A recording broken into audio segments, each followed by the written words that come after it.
Senator Jack রিডের চোখা চোখা প্রশ্নের মুখে পড়ে কার্যত নাস্তানাবুদ হলেন আমেরিকার সেনাবাহিনীর joint chief of staff general John D Caine. 21শে জুলাই সেনেট অ্যাপ্রোপ্রিয়েশনস কমিটির সামনে সেনেটর রিড প্রশ্ন করেন, পরবর্তী ধাপটি হতে পারে স্থলযুদ্ধের মাধ্যমে সংঘাতের তীব্রতা বৃদ্ধি। স্যার, আপনি কি এমন পরিস্থিতির আশঙ্কা করছেন?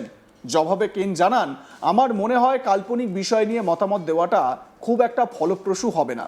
তবে আমি এটুকু বলতে পারি যে আমরা সবসময় বিপুল সংখ্যক বিকল্প এবং সেগুলোর সঙ্গে জড়িত ঝুঁকিগুলো পর্যালোচনা করি, আর আমার প্রধান কাজ হলো নিশ্চিত করা যে নীতি নির্ধারকরা যেন সেই বিকল্প ও ঝুঁকিগুলো সম্পর্কে সম্যক ধারণা রাখেন। এরপরই সেনেটর রিড প্রশ্ন করেন, কোনো লক্ষ্য অর্জনের জন্য যদি স্থলবাহিনী মোতায়েন করা হয়, যা আমার ধারণা প্রথম ধাপ হিসেবেই বিবেচিত হবে, তখন কি আপনারা দীর্ঘস্থায়ী গেরিলা যুদ্ধের জন্য প্রস্তুত থাকবেন, যা ওই এলাকায় ঘটার প্রবল সম্ভাবনা রয়েছে? এখানেই কিছুটা অপ্রস্তুত দেখা যায় আমেরিকার সেনার অন্যতম শীর্ষকর্তাকে।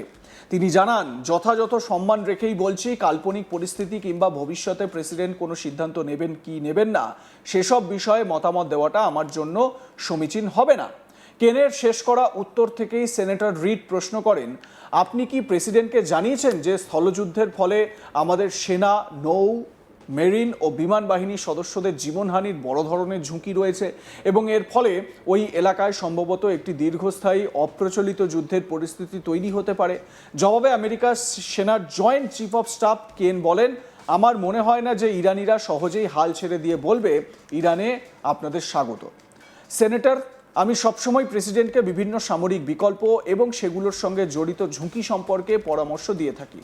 তবে প্রেসিডেন্টকে দেওয়া আমার সেই সামরিক পরামর্শের বিষয়টি আমার নিজের কাছেই সীমাবদ্ধ রাখতে হয়।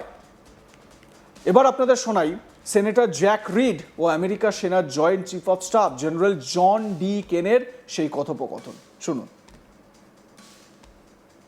The next step would be escalation by ground combat.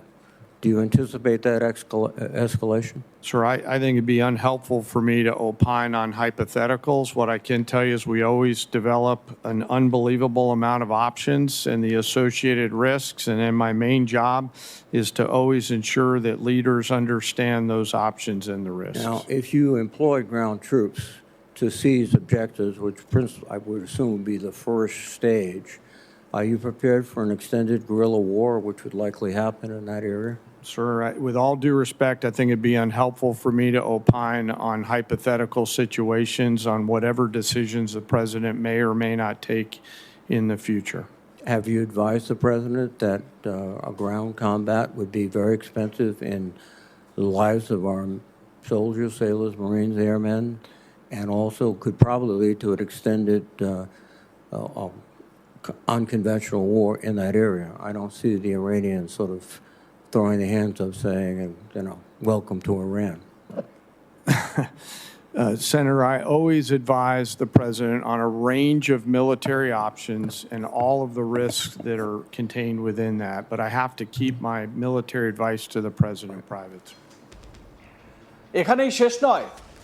Senate অ্যাপ্রোপ্রিয়েশনস কমিটির সামনে যখন পেন্টাগন প্রধান হেগসেথ উপস্থিত হন, তখন তার কাছে সবচেয়ে বড় চ্যালেঞ্জ ছিল ট্রাম্পের প্রস্তাবিত $95 বিলিয়ন নতুন বাজেট প্যাকেজটি পাশ করানো। আপনারা জানেন পিট হেগসেথকে। Pete Hegseth secretary of war president Donald ট্রাম্পের অ্যাডমিনিস্ট্রেশনের। এর মধ্যে সিংহভাগ অর্থ, মানে এই $95 বিলিয়ন যে প্যাকেজ, এর মধ্যে সিংহভাগ অর্থ প্রায় $87 বিলিয়ন চাওয়া হয়েছে প্রতিরক্ষা ও মধ্যপ্রাচ্যে যুদ্ধ পরিচালনার জন্য।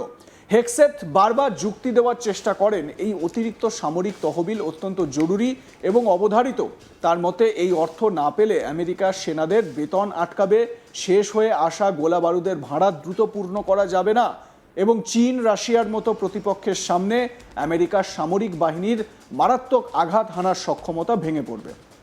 কিন্তু হেগসেথের এই লিখিত বক্তব্য শুরু হতেই পেন্টাগনের ভিতরের আসল ছবিটা প্রকাশ্যে চলে আসে। বৈঠক কক্ষে উপস্থিত যুদ্ধবিরোধী বিক্ষোভকারীরা একের পর এক চিৎকার করে বলতে থাকেন, ইরান ও ফিলিস্তিনে আমাদের সন্তানদের উপর বোমা হামলা বন্ধ করো।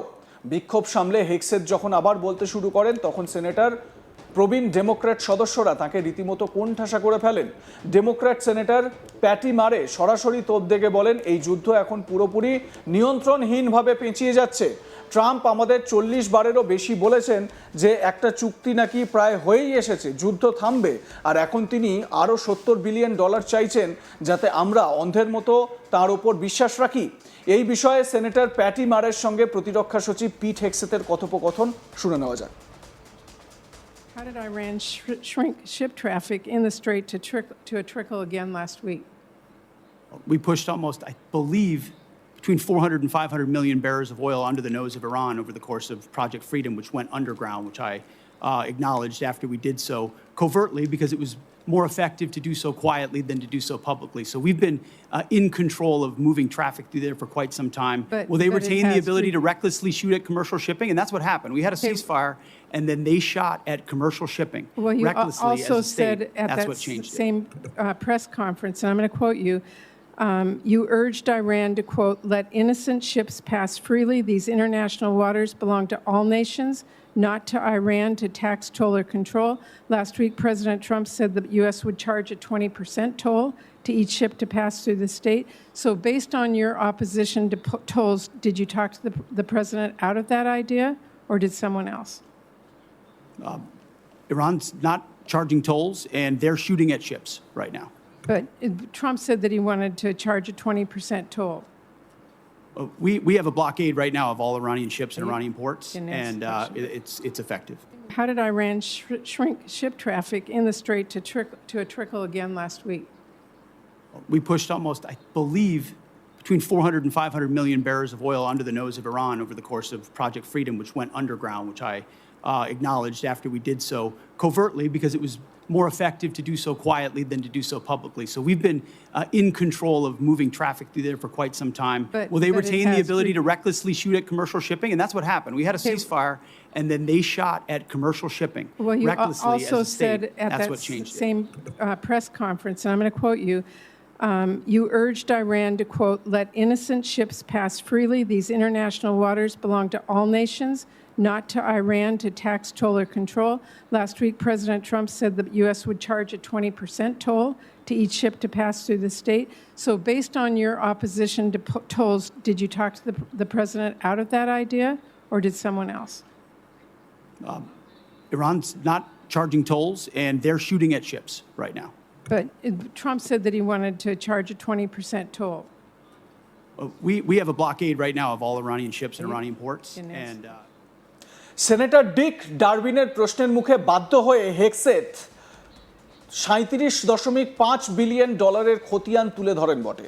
তবে ক্যাপিটাল হিলের অন্দরের ও গোয়েন্দা সূত্রে খবর, প্রকৃত চিত্রটা আরও বহুগুণ ভয়াবহ।